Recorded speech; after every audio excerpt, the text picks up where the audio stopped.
to do just a very brief recap for those who are here just for the Sabbath. If you've missed the week's classes, so you know understand the point of what we are doing. We discussed the dispensation that we just finished and the one that we are currently in. The dispensation that we have just completed, 2014 to 2019. And we wanted to look at it from the experience of both the priests and the world. This is what we have built up onto this board. So the experience of the priests in their ploughing, early rain, latter rain, and we haven't included their harvest period because it became unnecessary. It's this dispensation, the last one, that we wanted to drop down over the dispensation of the ploughing for the world and draw some conclusions about what that looked like for the world. So to understand the ploughing of the world, 14 to 19, we can compare it and contrast it with two experiences of the priests.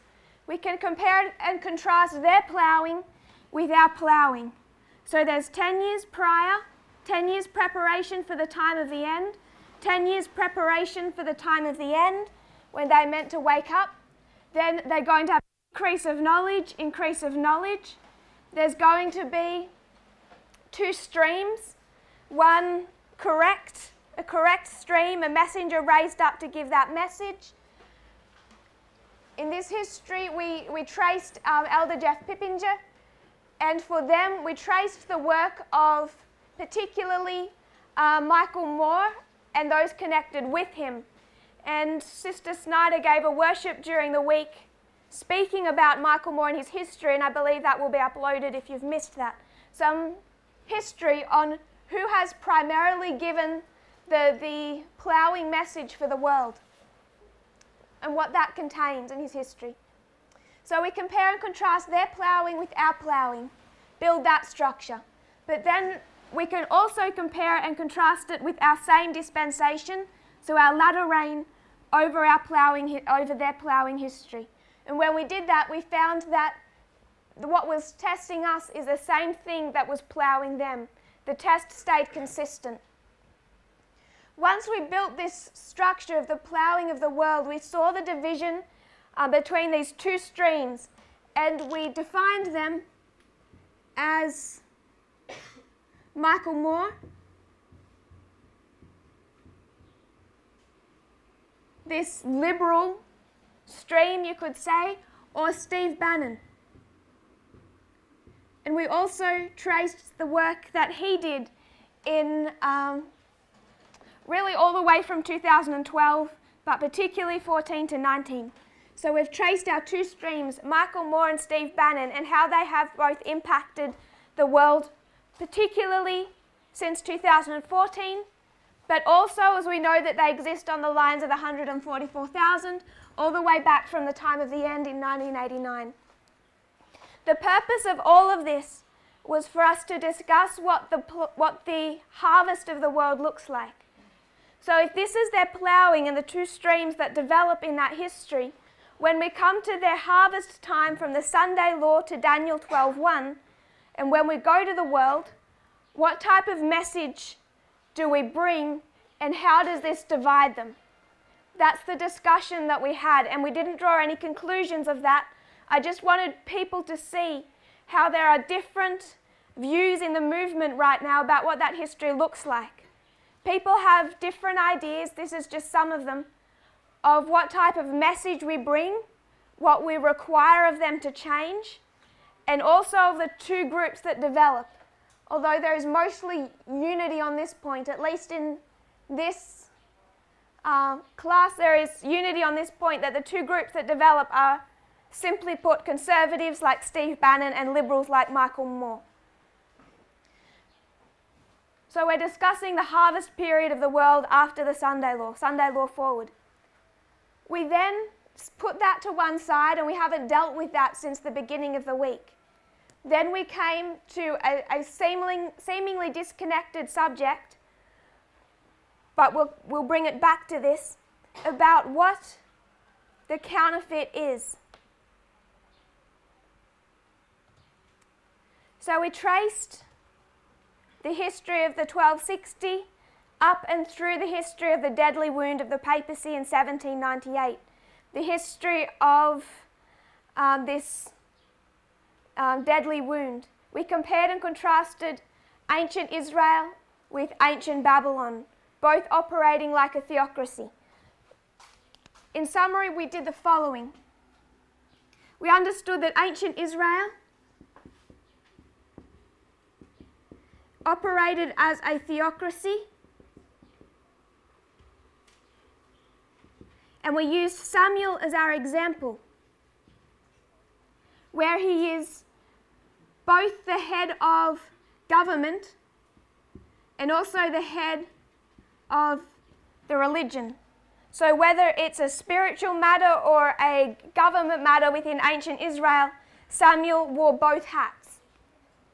This is a combination of church and state. We compared ancient Israel. We'll say ancient Babylon, but we know that it's more than Babylon as a country. It's Medo, Persia, Greece, Rome. We'll just call it ancient Babylon.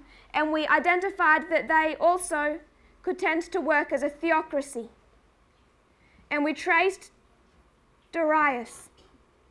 In Daniel chapter 6, he makes a decree as a god because they believe that he's a god, he can make no mistakes.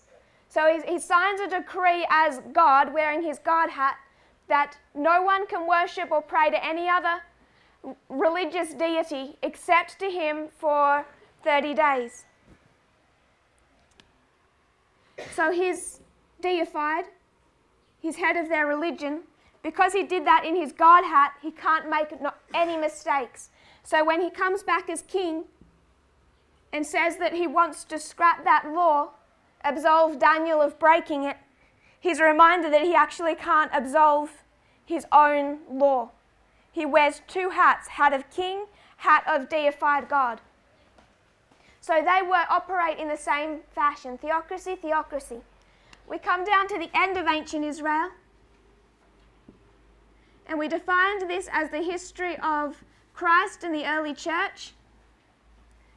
Could say roughly 34 AD, the end of the 490 time period. And what you have divided here is church from state.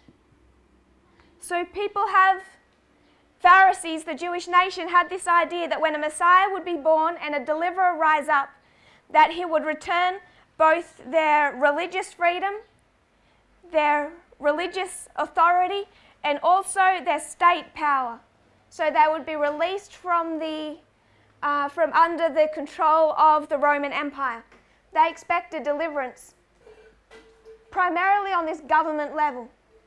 And what did Jesus come to restore? The religious level. So he separated church from state, and by the time you get to the early apostles, they do not have any state authority. Only religious. So if ancient Babylon is a counterfeit of ancient Israel, we recognized that they would do the same thing, separate church from state. And what year did we name for that? A few ideas were given. I'll keep to 538 AD, and we find a separation of the papacy from the kings of Europe. If we were to think of Clovis is not after the model of Darius. Darius wore a god hat and a king hat.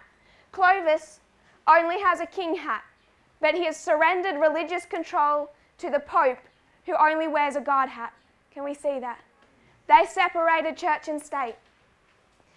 This counterfeit took how many years? 500 years. It took Satan 500 years to counterfeit what Christ did in the early church. We all saw that. Then we came down to the history of the study of the counterfeit, World War I, World War II, and how many years? 100 years separating. We'll come to that. And then we come down to 2013, and you have this transition from Benedict to Francis. The same time you have this transition in 2014 from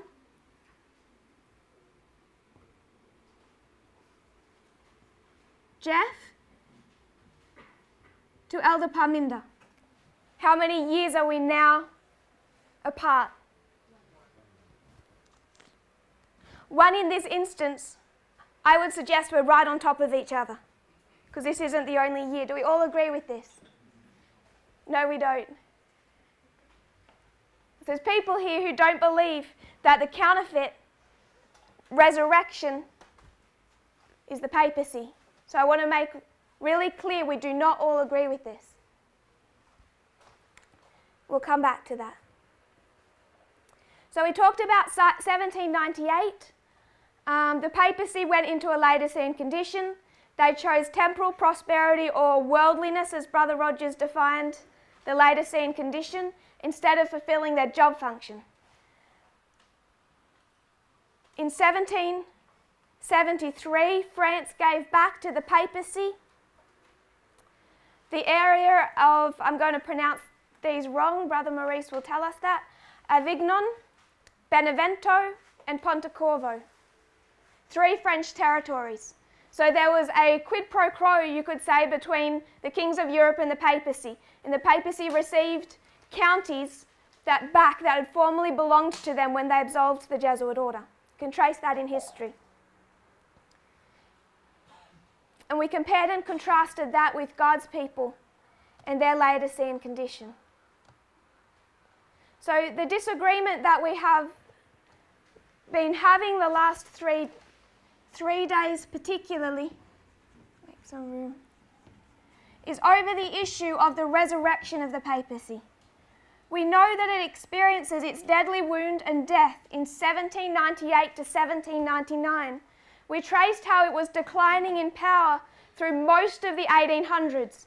1869, 1870, it loses the papal states to the Kingdom of Italy, defeated in battle. So the papacy is losing power all through that history of 1798 through at least the first half into the second half of the 1800s.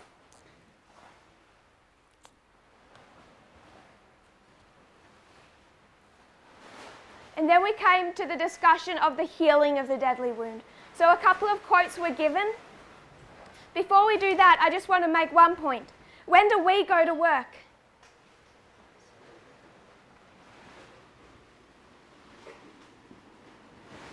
At the Sunday law, this is us. We go to work. Is that okay? Everything before this is internal, preparing us for work. Preparing Adventism to go to the world at Sunday law. Does that make sense? I just wanted to highlight that because someone yesterday made the point that if we're talking about the counterfeit that heals the deadly wound, they're saying the deadly wound is healed at the Sunday law.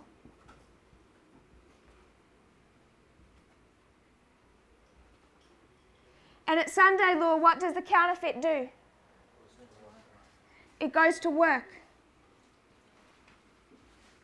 So I asked the question of this brother, when did we come out of captivity?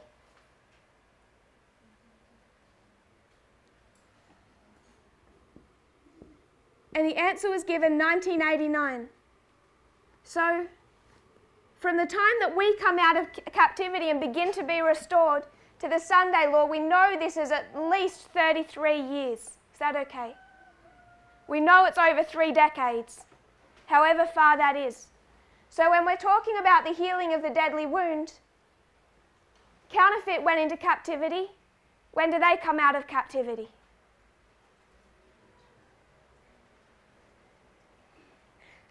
I'm not looking for a date or an answer from you. I just want to make the point it's not here. To see this as the healing of the deadly wound is not incorrect, but I would suggest it's overly simplistic. Just as we would say it's overly simplistic to say 1888 Sunday law. Does that make sense? We have to build through construction, through our methodology, all of the history that leads us to the Sunday law. Something we didn't originally have. We have to see 1989, 9/11, 2019, Panium, and then we come to here. This whole history of us being gathered and prepared to go to work. So if we want to talk about the counterfeit being brought out of a captivity that they went into in 1798, being gathered, we can't say that happens at the Sunday law. It's too simplistic a model. Just as we understand our process to when we go to work, we should be able to compare and contrast that and see their process when they go to work. So that's okay. And if we can construct this on reform lines, what should we be able to do to this? Construct it on reform lines. If we can trace modern Israel and every step of the process by which they become prepared and fitted for duty, compare and contrast that, we should be able to trace every step by which the counterfeit becomes prepared and fitted for the duty of the Sunday law. So we went to a couple of quotes. The first one we went to was Spalding and McGann 1.4.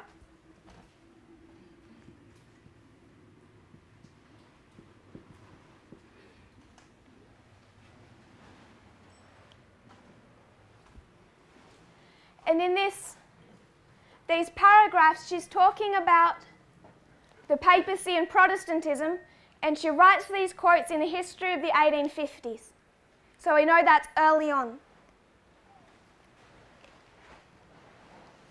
She says, "I saw that the two-horned beast had a dragon's mouth, and that his power was in his head, and that the decree would go out of his mouth. Then I saw the mother of harlots, that the mother was not the daughters, but separate and distinct from them. She has had her day in the 1260.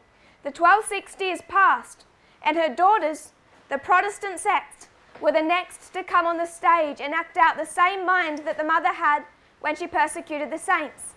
I saw that as the mother has been declining in power, 1798 through 1850, the daughters had been growing, and soon they will exercise the power once exercised by the mother." So I'm going to give our old Adventist view, and then I want us to trace what changed. About a year ago, pretty much everyone in this room would have had the same idea of what the end of the world looked like as Adventism. We all would have expected that we would come to the history of the Sunday law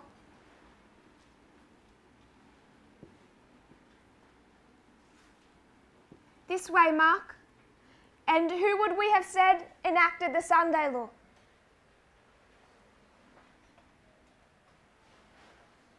Who does Adventism say enacts the Sunday law? Protestantism.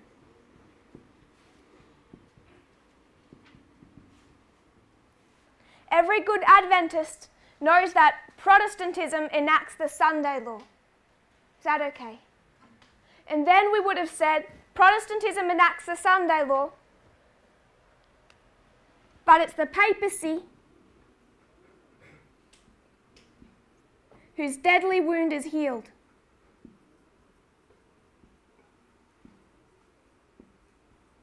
And we would have drawn some separation between them, despite the fact they still see many Adventists expect these to have some type of communication, deep state working together.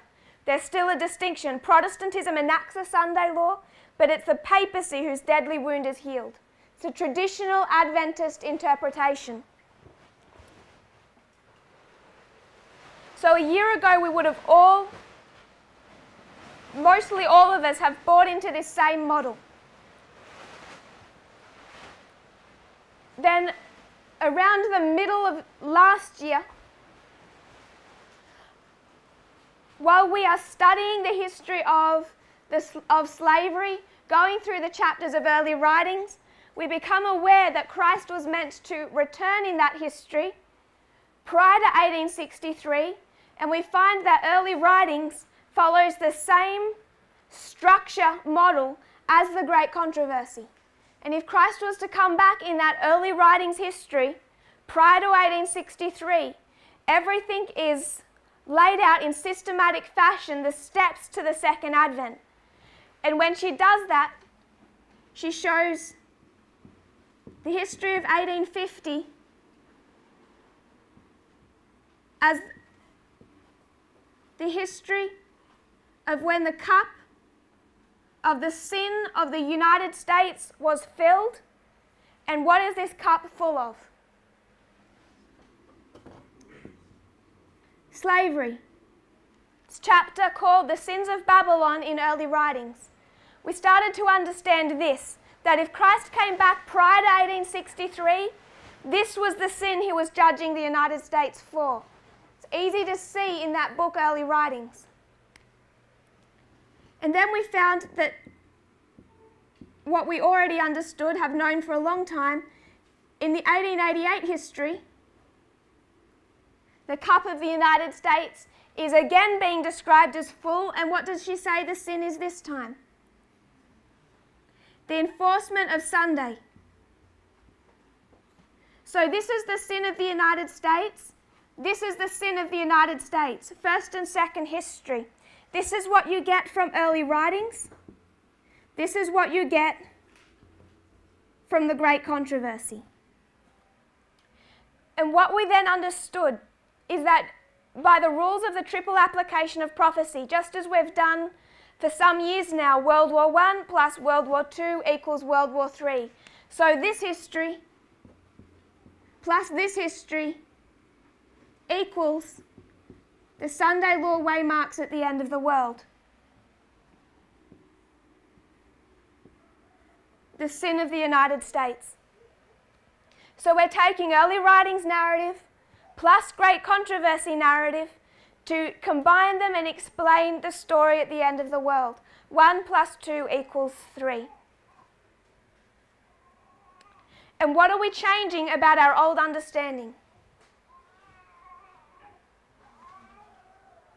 What's changed? My sister. What are we changing about our old Adventist understanding? Sorry? We're using methodology, but what beliefs are we changing?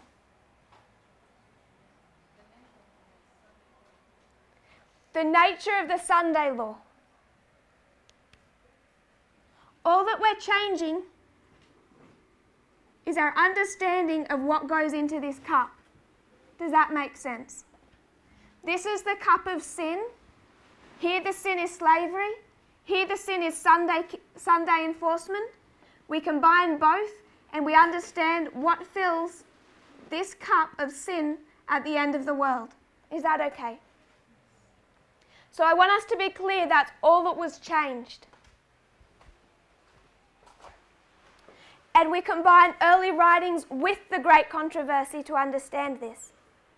So when she says in the 1850s history that Protestantism, the papacy, worked in the history of the 1260, now Protestantism is ascending and going to do a work, that's correct, isn't it? Because we know full well that in 1850 it's the work of Protestantism, but 1888, that Sunday law, who did that work? 1863, 1888, 1893, 3 Sunday law waymarks, 18 Jones gives us. And who does the work for every single one of those 3? Protestantism. Do they do that with the authority and aid of the Catholic Church? No. Any assistance whatsoever? In 1888 history? No. They do that entirely independently and separately to the Catholic Church. So she says, the mother is not the daughters. She is separate and distinct from them. Then we went to 2 other quotes. We went to the Great Controversy.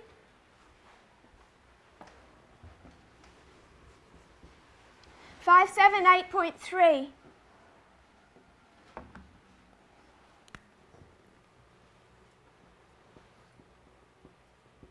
So we read in this quote, I'll put it over here. The Spalding and McGann quote that she is separate and distinct.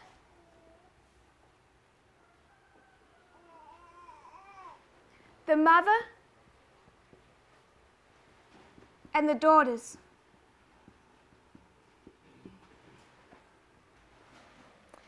Going to Great Controversy 578.3.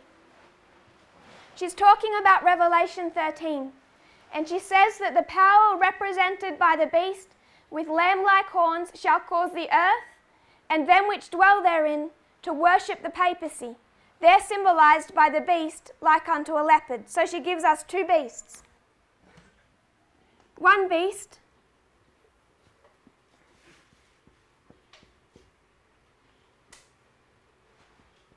is like a leopard.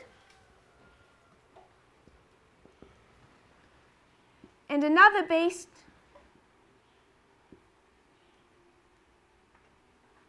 is like a lamb. So we have a leopard-like beast and a lamb-like beast. The lamb-like beast will cause the earth and them which dwell therein to worship the papacy, the leopard-like beast. The beast with two horns is also to say to them which dwell on the earth that they should make an image to the beast. But in this homage to the papacy, the United States will not be alone. So does the papacy alone give homage?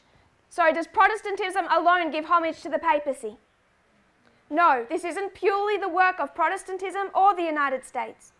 The influence of Rome in the countries that once acknowledged her dominion, Europe, South America, portions of Africa, Eastern Europe, the influence of Rome in those areas is still far from destroyed. And prophecy foretells a restoration of her power. Whose power? So it's the mother.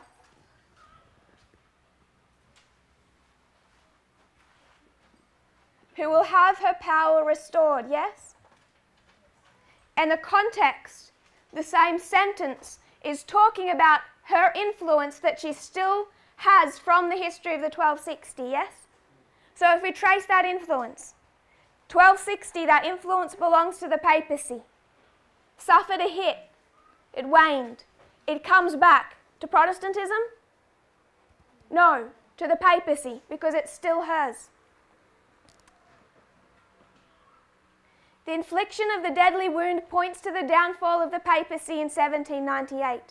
After this, says the prophet, the deadly wound was healed and all the world wondered after the beast. Paul states plainly that the man of sin will continue until the second advent. To the very close of time he will carry forward the work of deception. And the Revelator declares, also referring to the papacy, all that dwell upon the earth shall worship him whose names are not written in the book of life. So who is being worshipped? The papacy.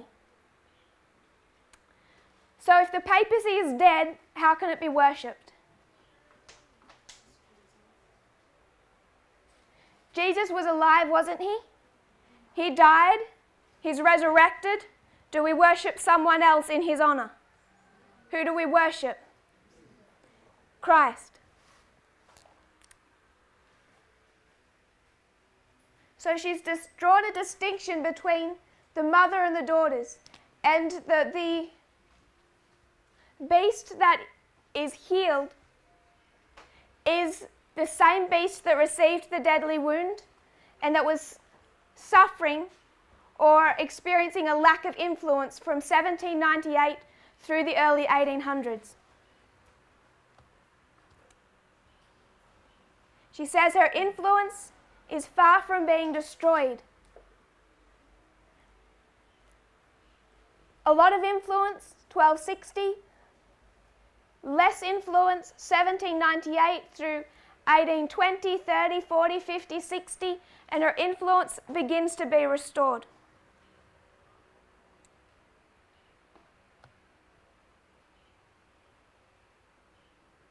We also referred to Great Controversy 441.2.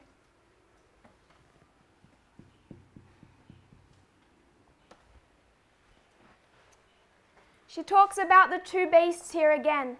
The beast with lamb-like horns spake as a dragon, and exercised all the power of the first beast before him. So there's the lamb-like beast, and then there's the first beast.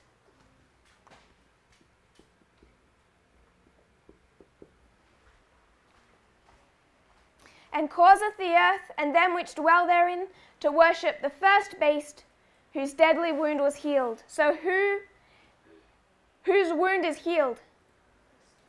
The first beast. And the first beast represents in this context the papacy. So we know that at the end of the world, when we talk about the healing of the deadly wound, it's the Sunday law whose wound is healed. The papacy. So I know that some brethren still don't agree with this. What they were saying over the last couple of days is that the papacy continues to have no power. She is completely weak.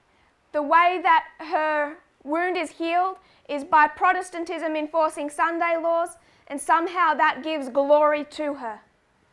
My problem with that is that does not agree with the quotes.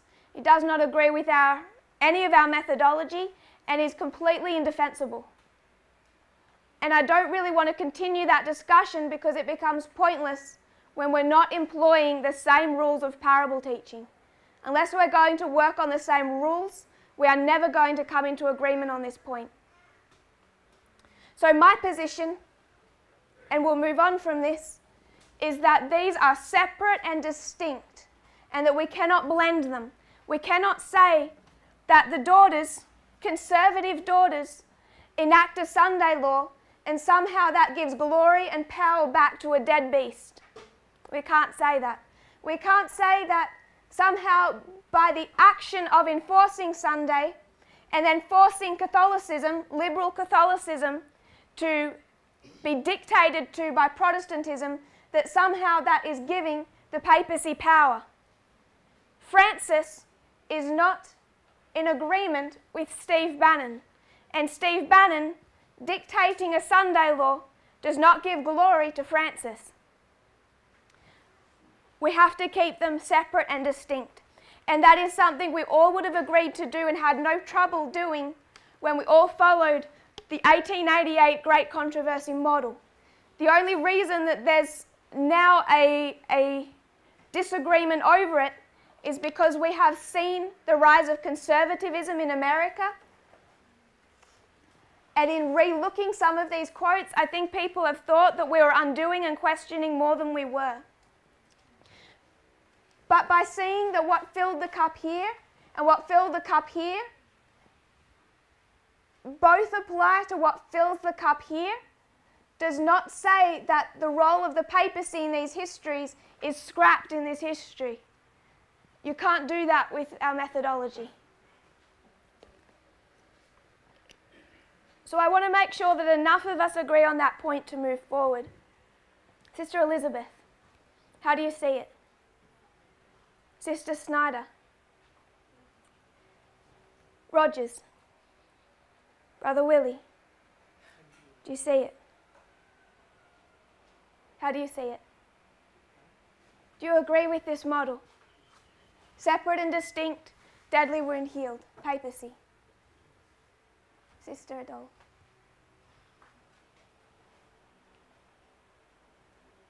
Your thoughts?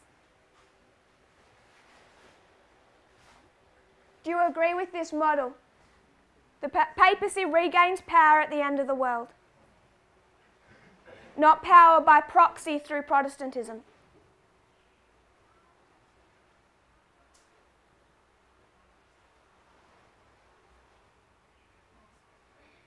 Sister Joy, do you agree? How do you see it? The papacy, does it have its own power at the end of the world, or is it powerless?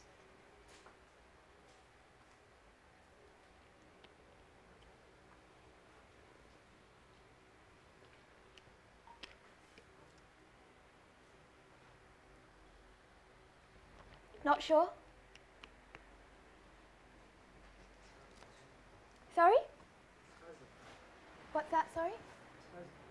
It has power? I agree. Sister Fiona?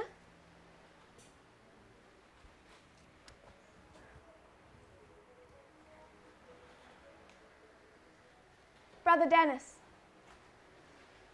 Do you agree it has its own power, not through proxy, through Protestantism? Sister Emma?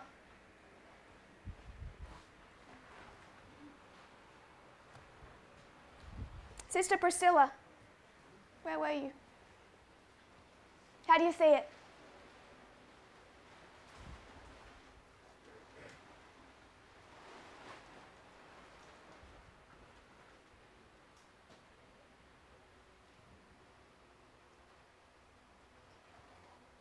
Are you not sure? Was it confusing?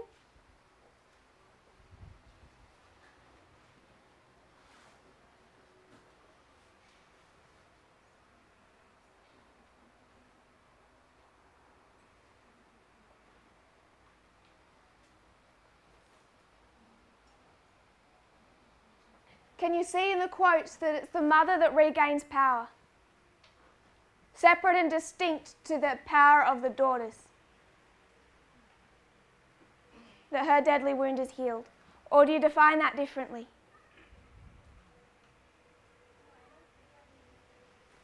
Sorry, I couldn't quite hear you. I can't hear you over the fan.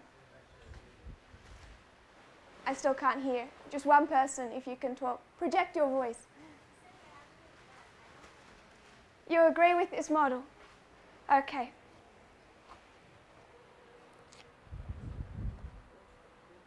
Then I'm going to move on.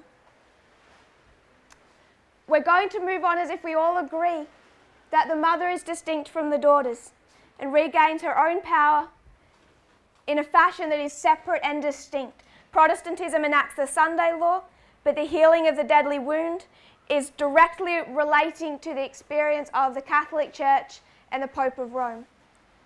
And I just want to make a point with that. We all know that with our reform line, where do we trace it from? 1989, the time of the end, yes? We covered this before, but I don't think we perhaps gave it enough thought. 1979 to 1989 is the experience of which group? This group or this group?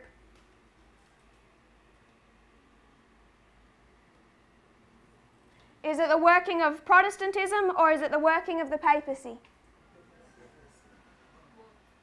Who said both? You did? Who said both? Sister Snyder. Give me Protestantism first. Beginning when? 1979 to 1989 is Jerry Falwell and the moral majority. Give me Catholicism. John Paul II. What did he do in 1979? He goes to Washington, D.C., to the White House, first Pope allowed on that piece of ground, and starts coming into alliance with the American government. 1979. From 1979 to 1989, what does he do and who does he work with? He works with Reagan. So Jerry Falwell, who does he work with? Who does he help? Reagan. John Paul, who does he work with? Who does he help? Reagan. Jerry Falwell is the daughters. John Paul II is the mother. We're okay with that? To recap, 79 to 89 is 10-year history when we are to be prepared for the time of the end. Adventism is meant to see things in this history that prepares them for 1989, the final events of world history. And what are they meant to see? They're meant to see Jerry Falwell and Protestantism in America, working with Ronald Reagan, getting him elected, and John Paul II, working with Reagan, helping him defeat the Soviet Union. So you have both the daughters and the mother active in this history. Now, were they working together? No. Did the Pope help Jerry Falwell form the moral majority? Did the moral majority work with the Catholic Church in taking down the Soviet Union? They acted separately and distinctly. And if they did that at the time of the end, and we believe our rules, what do they do at the Sunday law?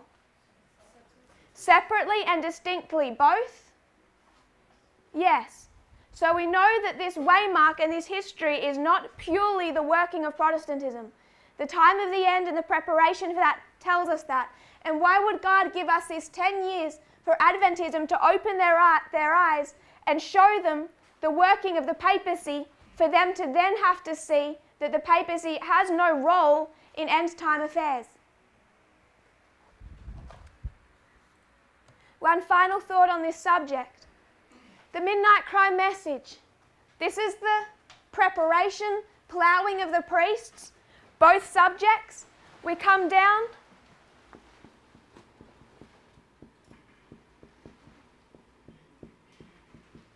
to the history of our latter rain and the midnight cry.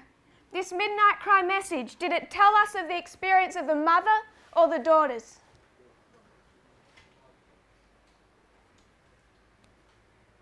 My brother, the midnight cry message, was it designed to tell us of the mother or the daughters? The midnight cry message.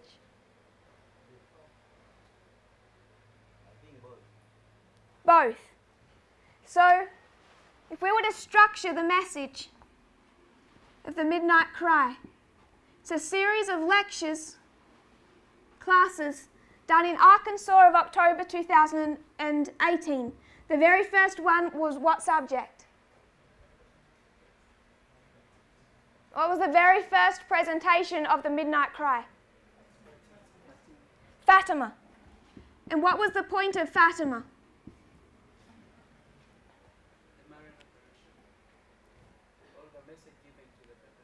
How many messages? 3 angels' messages, counterfeit 3 angels' messages to the papacy.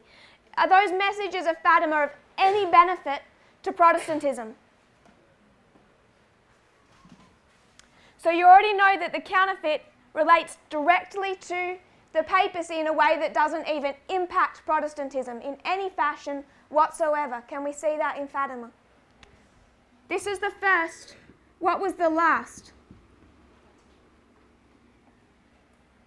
Brother Willie. That's what it was called. What was the subject? The counterfeit. Any relation to Protestantism? So the structure of the midnight cry was mother, daughters, mother. We spoke about the role of the Catholic Church, its restoration, its counterfeit 3 angels' messages and reform lines. Separately and distinctly, we discussed the role of Protestantism at the end of the world. Then in the final presentation, we came back and traced the counterfeit reform lines of the papacy. So we dealt with both the mother and the daughters. Were they shown to be working together? Were these intertwined studies? No, not in any fashion. When we talked about Protestantism in America and rise of the Donald Trump, it did not relate to the message of Fatima. There were 2 parts of the midnight cry message, separate and distinct, one relating to the mother, one relating to the daughters. And I don't mean to blackmail anyone or pressure, but just be aware that if you don't believe that the papacy is the counterfeit, restored beast of the Sunday law history, you don't believe with the Alpha and the Omega of the midnight cry message, so why do you believe anything in between it?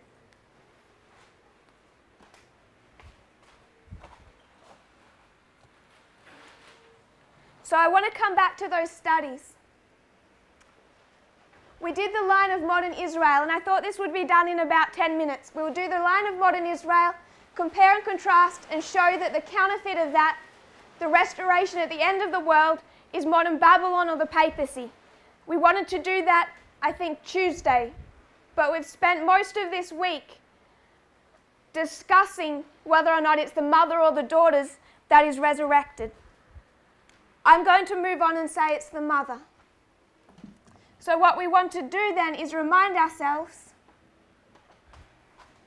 I'll quickly take a photo of that. We want to remind ourselves of what that counterfeit reform line has looked like. So I'm going to erase this bottom portion, and we'll just do that revision.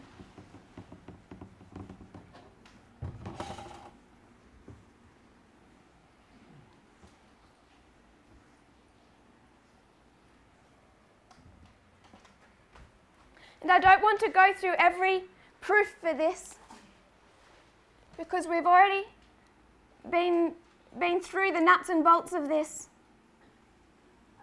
quite a few times over the last 14 months.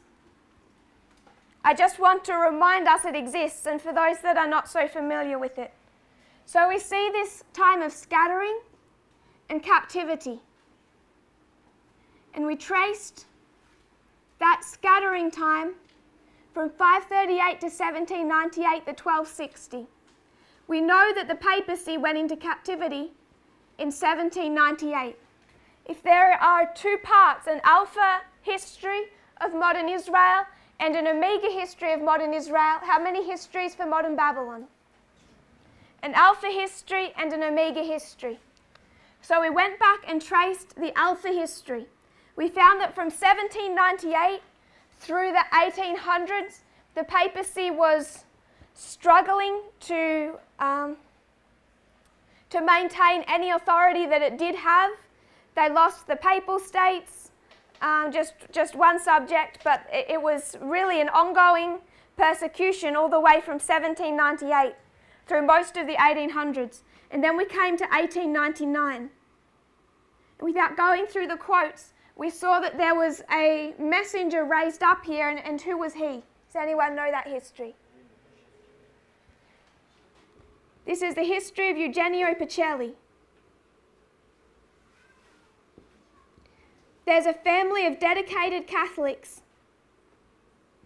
who believe that the only way to restore Catholic authority in the world is through restructuring the church, healing the church from the inside, and rewriting church law.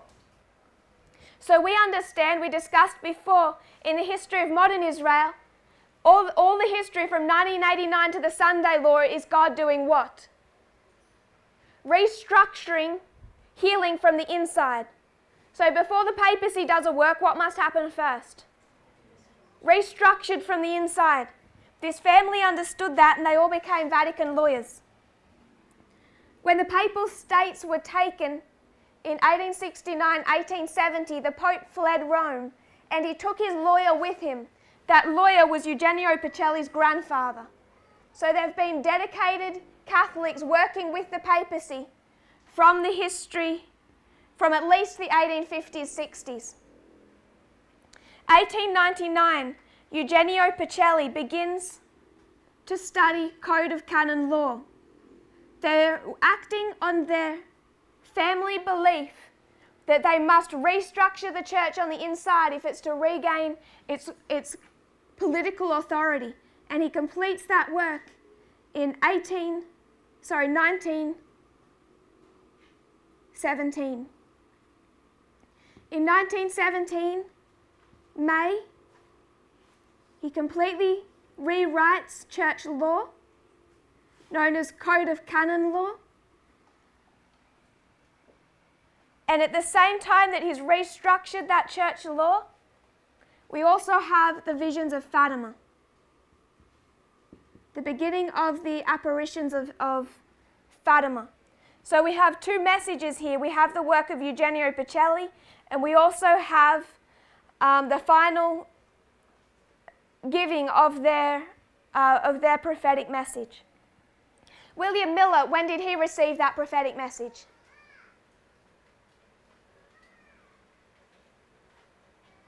(1798).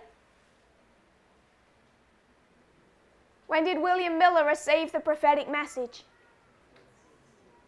1816 to 1818. He didn't know about it in 1798. It took him 18 years to begin to study it. So when we come to this history, here is where he understands his prophetic message. Here is where they receive the visions of Fatima, 1816 to 1818, lining up with 1917. The giving of the messages of Fatima, also the restructuring of Code of Canon Law. But it's only of any value if it's put into law in union with the governments of Europe. So, a couple of weeks after that church law is completed, Eugenio Pacelli takes a train to Germany and begins working with the German government to have this signed into law. He has no success with the German government until what year? 1933. And why can he get it signed into law in 1933? What else happens in 1933? This is the election of Hitler. Hitler rises to power in 1933. And Hitler is finally a German politician willing to work with the Catholic Church. The others had not been compliant. So Hitler comes to power and Hitler is compliant. And this Code of Canon Law, church law,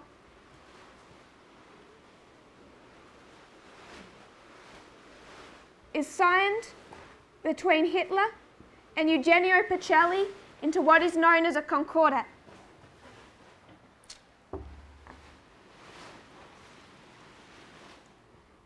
William Miller received his authority in 1833. Eugenio Pacelli, the Catholic Church, received their authority in 1933. Eugenio Pacelli continued to negotiate and work with the Nazi government through the history of World War II, because why? Why would he work with Hitler? What did Fatima tell him? 3 messages from Mary. The second is the instructions. The first one is fear, the third one is judgment. The second are the instructions. My brother at the back. Take down the king of the south. In 1917, when they're told to take down the king of the south, what is happening in 1917? This is the Russian Revolution. Lenin is rising to power. He hasn't yet, but he's coming. It begins in March, it ends in November. So it's in the history of the Russian Revolution, and they're told that they must take down the king of the south, or Russia, dedicate it to Mary. Pacelli is the first pope who accepts the prophetic message of Fatima. So he accepts the prophetic message of Fatima. He knows that the Soviet Union must be defeated. And is the United States going to do that? Or Britain or France? No. They're all saying our enemy is Nazi Germany. And Eugenio Pacelli has a message that says your enemy is the Soviet Union. So who's he going to side with? Nazi Germany. And he continues to work with Hitler from 1933 through to 1945. And what happens in 1945? Disappointment and failure. The king of the south, the Soviet Union, defeats Nazi Germany and spreads communism over all of Eastern Europe, right up to the borders of Italy, almost taking Italy itself. So 1945 was failure to take down the king of the south, the message of Fatima. This is a very quick history. We could do this in about an hour and a half, but I just want to touch on it. So they're scattered for 1260 years. They're gathered for 46. The papacy was scattered from 1798. Now Satan is going to begin to counterfeit. 100 years apart. How many years? 46 years for their Alpha history. 1798, rising up of Miller. 1899, rising up of Pacelli. 1818, the giving of the 16 to 18, the giving of the prophetic message. 17, the giving of the prophetic message. 1833, he receives his authority. 1933, they received their authority from the governments of Europe, particularly in this year, Germany. 1844, disappointment and failure. 1945, disappointment and failure. They have a man here, Eugenio Pacelli, who has come up within the Catholic Church, restructured it, reformed it, and then become Pope, Pope Pius XII. William Miller comes up within Protestantism, restructures it, reforms it, and then becomes the leader of modern Israel, what becomes known as Adventism. 1939, he becomes Pope. The same way in this history, you have the conversion of Ellen White, and she becomes a prophet to modern Israel. In the same fashion, you have Lucia, who received the message of Fatima, but was sent into a vow of silence in a monastery because the Catholic leaders could not control her. She continues, particularly after 1945, to write down the visions of Fatima and to petition the Catholic leadership to listen to her and listen to those messages. She doesn't speak much in this history, hardly at all, by the way. It takes her a long time to document that experience. 1850. So after October 22, 1844, God's people are scattered, and we went to two quotes to show that Ellen White wrote on November the 1st of 1850 that God was making a second attempt to gather his people. They had been gathered, then they were scattered, smitten and torn, and now God was going to make a second attempt to gather his people. We identified that in November 1st, 1850. She says we also must put out a new chart. The 1843 chart was directed by the hand of God, and we must put out a new chart, the 1850 chart. We could trace all of those statements to November 1st of 1850. And a couple of different letters that she writes. Then we speak about 1950. From 1945 to 1950, the Catholic Church is scattered, smitten and torn as the Soviet Union takes hold of Eastern Europe. 1950, Eugenio Pacelli is going to make a second attempt to gather the Catholic Church and rally them against communism.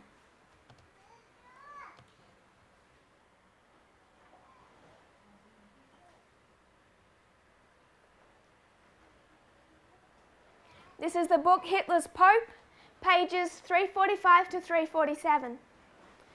Pacelli did not lack an urgent sense of the Church's need for spiritual and liturgical renewal. His devotion to Mary, inculcated in his youth and maintained into adulthood, with a daily recital of the Rosary and the twice-daily Angelus, now found grandiose amplification by means of papal dogma. So through the complicated wording, all that he's highlighting is Pacelli's devotion to Mary from his youth through his acceptance of the visions of Fatima. He's completely devoted particularly to Mary. On November 1st of the Holy Year, 1950, Pacelli came out on the loggia above St. Peter's Square and announced to the thunderous applause of a crowd of 1 million people that the Immaculate Mother of God, Mary, ever a virgin, when the course of her life was run, was assumed in body and soul to heavenly glory. The formal definition of the dogma of the Assumption was published 3 days later. It was the first and remains to date the only solemn and irreformable decree made by a pope according to the definition of infallibility at the First Vatican Council in 1870. So it's the only time that a pope has used his claim to papal infallibility to sign something into essentially law. but there was a sense of militancy and defiance about the timing of the dogma of the Assumption of Mary. Ever since Franco came to power, ever since the rise of the Soviet Union, Franco had used the cult of the Assumption of Mary as a rallying cry against communism. So Franco is the fascist leader of Spain. He's fascist just like Hitler and Mussolini were fascist. So the papacy had united with the fascist governments of Europe as opposed to the communist governments of Europe. So Franco, the dictator of Spain, just like Hitler, is allied to the papacy. And Franco, to combat communism, had used Mary, particularly the cult of her Assumption to heaven, as a rallying cry against communism. Pacelli's Marian fervour was confined and intensified at this time by the issuance of a dogma of a personal mystical experience. He claimed that while walking in the Vatican gardens, he witnessed a miracle, the same type of miracle that people claimed to have seen in the final vision of Fatima, October 1917. So it was a rallying cry against communism, again using Mary, who has been the theme throughout this history. He signs into law the dogma of the Assumption.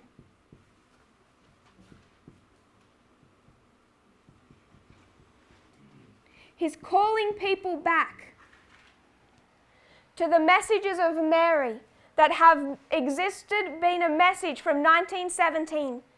It's this vision of Fatima that is drawing people's attention back, because it's recognized that when Mary said the Soviet Union must be defeated and dedicated to me, that it is in a personal way Mary herself against communism. So when he's going to attempt to gather the Catholic Church against communism, he's going to again draw their eyesight back to Mary and back to Fatima. I think it was the following year he also declared to be a holy year, and he dedicated it entirely to Mary and started building pilgrimage routes from all over Europe to Fatima to visit the site of those visions. So there's a concerted effort to draw people back to the messages of Fatima. Just as in 1850, this chart, is it that different to the 1843 chart? No, it was an attempt to draw people's eyesight back to the messages given in the history of the Millerites, this history. So everything he's doing here, drawing people's attention back to Mary and the visions of Fatima, is trying to redirect their attention back to the message given in their Alpha history. Compare and contrast, they're doing the same thing. And we identified this to November 1, and we identified this to November 1, exactly to the day 100 years apart.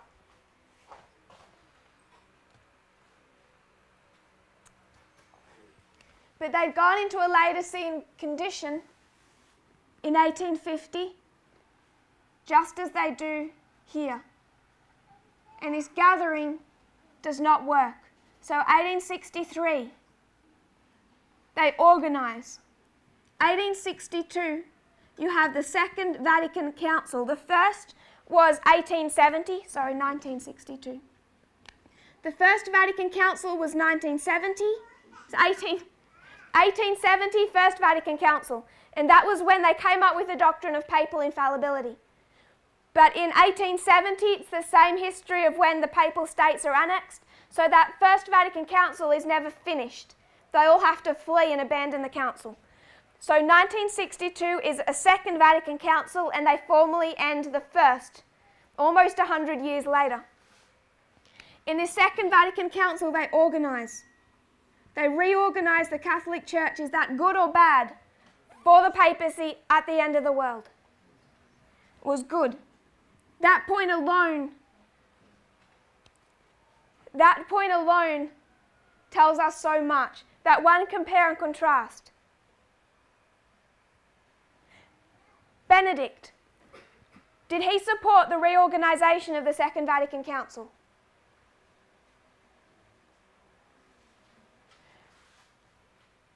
Who pushed for this reorganization? My brother. The Jesuits. these were liberal changes within the Catholic Church, this reorganization.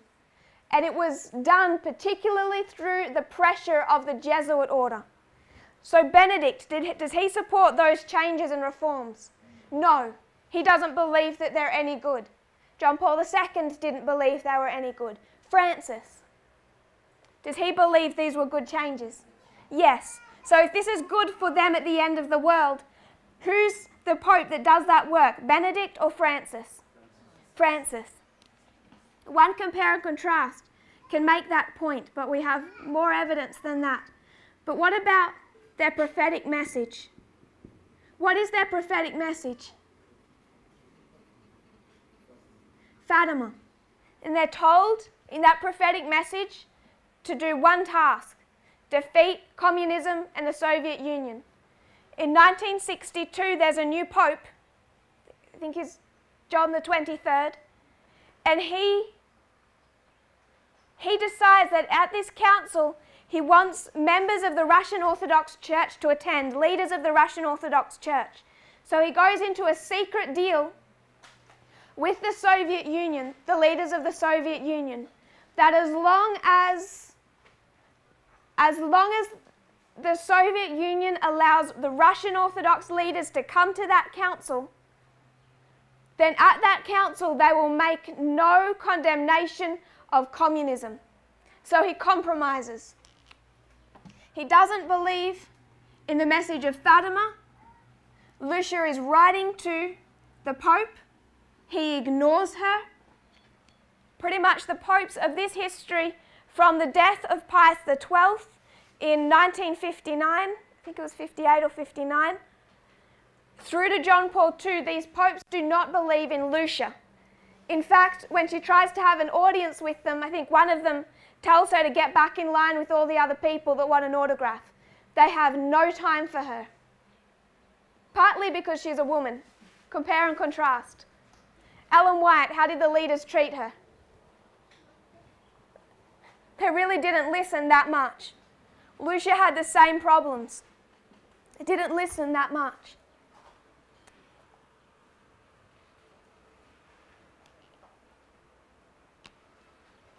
Then we come to the history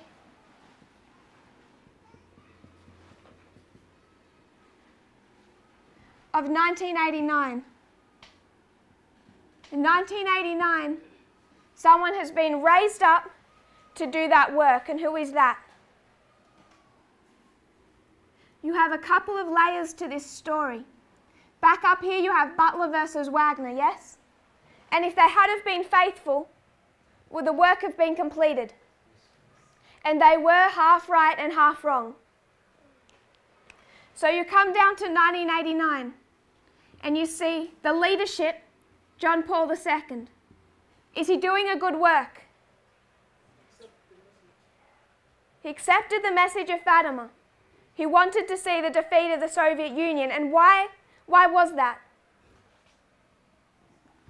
This is May 13, 1917, the day of the first apparition of Fatima, the same day that Pacelli is made I think, archbishop. I think it was 1982. What happens to John Paul? An attempted assassination. He's shot. He almost dies. On what day? May 13. So he believes that if he doesn't enact the instructions given at Fatima, that he will die, essentially. That shot, that assassination attempt, was a warning.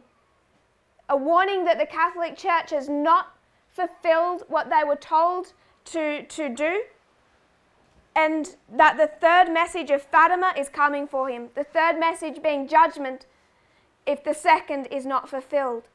So he sees his assassination attempt as a judgment for not fulfilling the second. So he starts to exert all of his energy and influence to taking down the Soviet Union. So he's doing a good work, but how does he stand on the reorganization of the Second Vatican Council? On the messengers that had been abolished in 1773?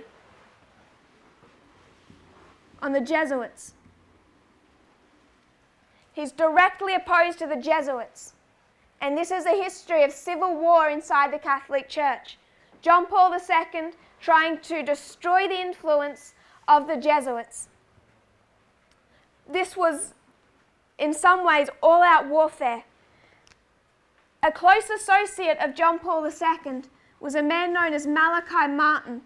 In 1987, he writes a book titled The Jesuit Order, just say Jesuits, and the Betrayal of the Catholic Church. So what's their position on the Jesuits?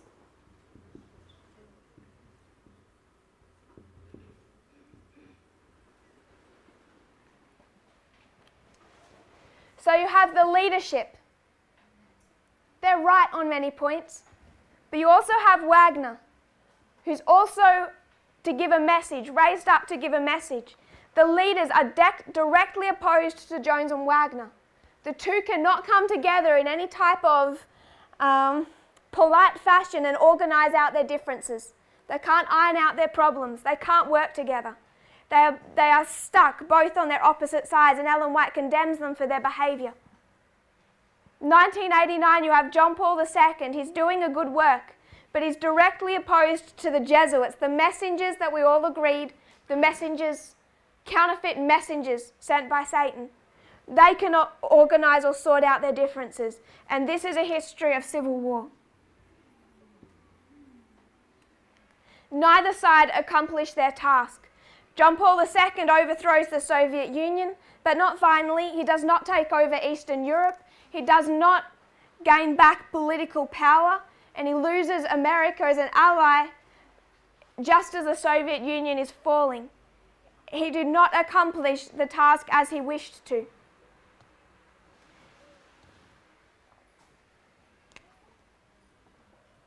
So we come back down to this history. This is the Amiga from 1989, and this is what we have been discussing these last presentations. Is it Catholicism, the rising of the papacy that's being healed through this counterfeit all the way to our time of the end, and then suddenly converts into Jerry Falwell and Protestantism? I don't believe so. I believe that this continues to be the resurrection of the papacy at the end of the world. We won't go into this history now, but we want to compare and contrast the line of the priests with this first beginning steps of the resurrection of the Catholic Church. One point before we close. Who do you believe is raised up here? My brother. Who's raised up here? Pope Francis? So, we did 2014. Who's on this side? 2014, internal. Jeff. This side? Counterfeit that. Compare and contrast. Who's on this side? Who's on this side? So who's raised up at the time of the end? Benedict or Francis? We need to have a look at Benedict. If you kneel with me, we'll close in prayer. Dear Father in heaven, thank you for our blessings. Lord, we know that some of these things are difficult to understand, but you are so kind to us. You give them to us in patterns and parables and stories. And when they come in stories and pictures, Lord, we can absorb the information so much more readily. You know our human frailty. You know our difficulty to understand and then to retain and remember that information. But you give us these stories and patterns. You help us remember. I pray, Lord, that we'll use them correctly, that we'll come into unity on these points, and that we might be prepared to understand what happens in our dispensation, both as priests and 144,000. May we not waste our time. May we be as prepared as you would wish us to be. I pray this in Jesus' name. Amen.